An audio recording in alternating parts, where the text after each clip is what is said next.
നമ്മളെ നമ്മൾ പലപ്പോഴും പറയാറില്ലേ, എൻ്റെ ഉള്ളിലിരുന്ന ഒരാൾ പറഞ്ഞു, അല്ലെങ്കിൽ ഞാൻ എൻ്റെ ഉള്ളിൽ നിന്നൊരു ശബ്ദം കേട്ടു, ആ ശബ്ദം അനുസരിച്ചാണ് ഞാൻ പ്രവർത്തിച്ചത് എന്ന്.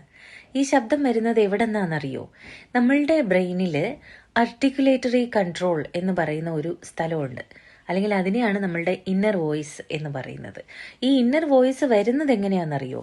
ഈ ഇന്നർ വോയിസ് വരുന്നത് നമ്മൾ അതുവരെ നമ്മളുടെ ബ്രെയിനിലേക്ക് ഫീഡ് ചെയ്തിട്ടുള്ള നമ്മളുടെ എക്സ്പീരിയൻസസ്, നമ്മളുടെ വിശ്വാസങ്ങൾ, നമ്മളുടെ ബിലീവ്സ്, നമ്മളുടെ വാല്യൂസ്, നമ്മൾ പല സ്ഥലത്തും അല്ലെങ്കിൽ നമ്മൾക്ക് ചുറ്റുപാടും നമ്മൾ കണ്ട് നമ്മളുടെ ഉള്ളിലേക്ക് നമ്മൾ വെച്ചിരിക്കുന്ന കുറേ പെർസെപ്ഷൻസ്, അതായത് നമ്മളുടേതായിട്ടുള്ള ചില വീക്ഷണങ്ങൾ എന്ന് പറയില്ലേ, ഇതൊക്കെ ചേർത്താണ് നമ്മളുടെ ആർട്ടിക്കുലേറ്ററി കൺട്രോൾ ഈ ഇന്നർ വോയിസിനെ നമ്മളിലേക്ക് പുറപ്പെടുവിക്കുന്നത്.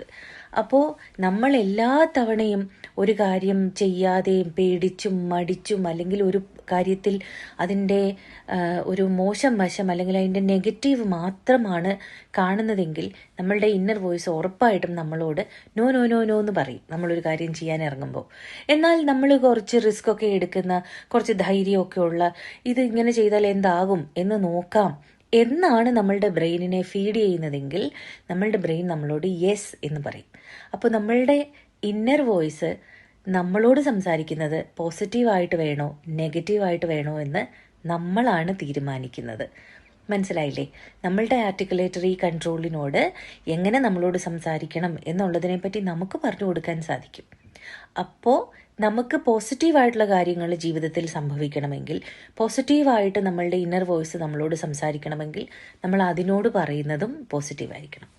അതുകൊണ്ട് നമ്മൾ ധൈര്യമായിട്ട് നമ്മളെപ്പറ്റി നല്ലത് മാത്രം, നമ്മളെ കൺഗ്രാജുലേറ്റ് ചെയ്തും നമ്മളെ മതിച്ചും മാത്രം നമ്മളോട് സംസാരിക്കുക. അപ്പോൾ എല്ലാവർക്കും നല്ലൊരു ദിവസം ആവട്ടെ.